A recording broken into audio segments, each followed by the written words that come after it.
Today's topic is about potential dangers in the stock market for this year, 2010. When we look at the dangers, we know that they always exist, but we have to find out whether they are real or they are just feared.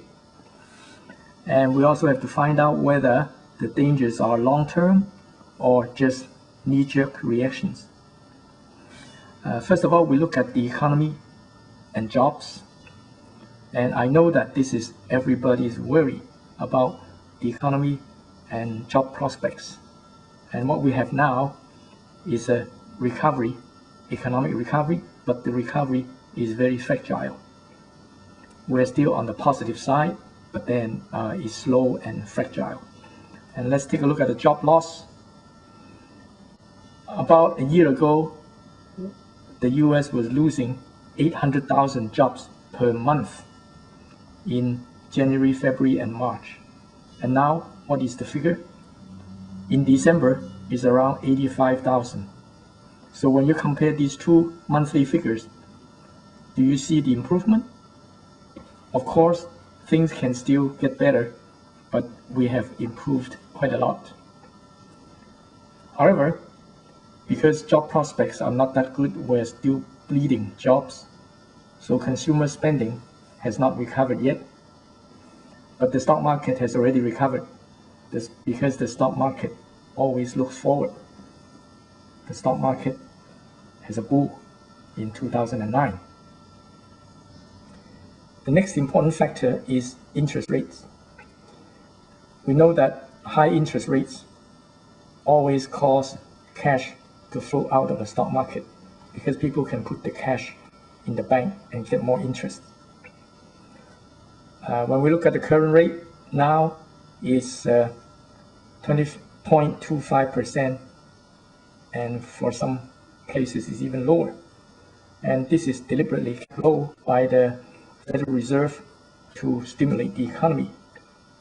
So we have very low interest rate now. The purpose is for stimulation. And this low interest rate will stay low until the economy rebounds or until there is sign of inflation. However, right now, because we are still going through a fragile recovery, there is no sign of inflation yet.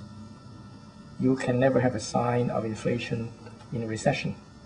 So we have to wait until inflation gets worse, which is down the road, but may not be this soon. So we can be sure that interest rate will stay low for an extended period. So the fear of interest rate is not real. It may happen later, but not now. What about the fear of inflation?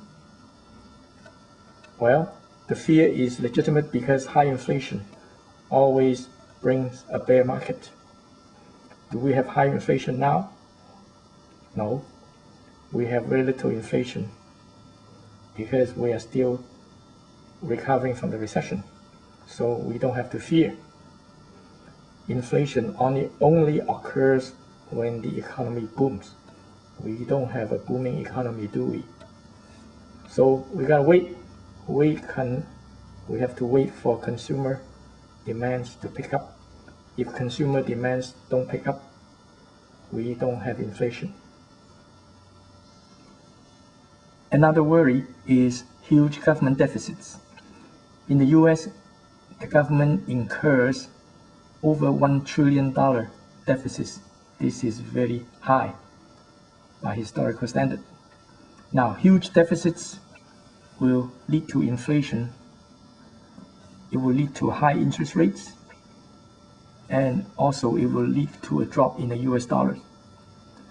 All of these will eventually bring a bear market. So huge government deficits are not good for stocks. However, because the economy is slow right now, we don't see any of these problems coming up. So we are waiting for the economy to pick up, but the economy cannot pick up if job prospects are no good and consumer demands are no good. So we don't have to worry about government deficits yet until the economy picks up. But there is a saving grace. The saving grace is that when the economy booms, there will be more taxes, more revenues coming in to the government treasury, and this will reduce the deficits. You can look back in the 1990s, where the US deficit situation has changed from a huge deficit to a huge surplus.